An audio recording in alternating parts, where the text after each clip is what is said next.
আবারও একটা পার্সেল চলে এলো, তো সেই পার্সেলটা আনবক্সিং করে তোমাদের দেখাবো। হাই এভরিওয়ান, তো পার্সেল তো চলে এলো, দেখলেই তোমরা।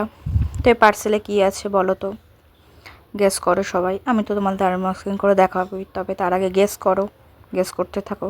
এই যে এটা আছে পার্সেলে, এগুলো হচ্ছে রুম ডেকোরেশনের জিনিস, জানলা বা দরজার পাশে লাগানোর জন্য, পর্দার পাশে দু সাইডে। তারপর তো বিকেলবেলা ছেলেকে নিয়ে একটু রেডি হয়ে নিলাম পার্কে যাব বলে। তো ওদিকে ছেলেকে মা রেডি করিয়ে নিচ্ছে, আমিও রেডি হয়ে নিলাম, মাও রেডি হয়ে নিল। ওদিকে ভালো করে রেডি ফেডি হয়ে নিচ্ছি, চুলটা আছে ছেড়ে যাব অনেক দিন পর, কেন ছোটো বাচ্চা তো মা চুল ছাড়তে দেয় না। তো আজকে মাকে অনেক বায়না করলাম, তাই মা বললো ঠিক আছে চুল ছেড়ে যাস। তারপর ছেলেকে যে মা সাজিয়ে গুজিয়ে দিল দেখলেই। তারপর আমি জুতো পরিয়ে দিলাম, জুতো পরিয়ে দিয়ে একটু ভালো করে চুলটা ছেড়লাম। তারপরে এটা তো নিয়ম, বাচ্চা কোথাও নিয়ে বেরানোর আগে একটু নখটা কেটে দিতে হয়, থুতু দিয়ে দিতে হয়। তারপরে যে আমরা রেডি হয়ে গেছি, মা ছেলে তো বেরিয়েও পড়লাম আমরা তিনজনে। তো পার্কে এই যে চলে এসেছে, এটা পার্কের গেট।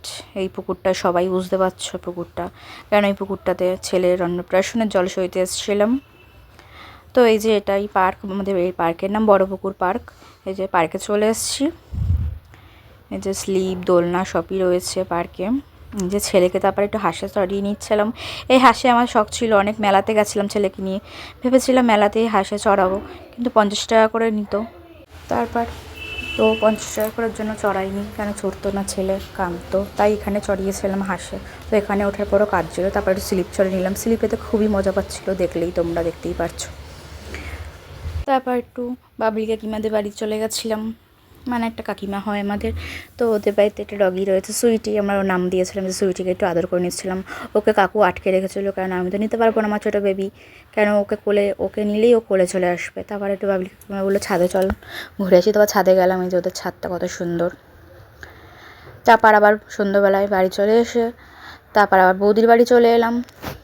তো বৌদির বাড়ি বৌদি আসার সাথে সাথে চা করে খাওয়ালো, তারপর আবার বৌদি পকোড়া বানাচ্ছে, আলুর পকোড়া। এই যে আলুর পকোড়া গরম গরম, চলো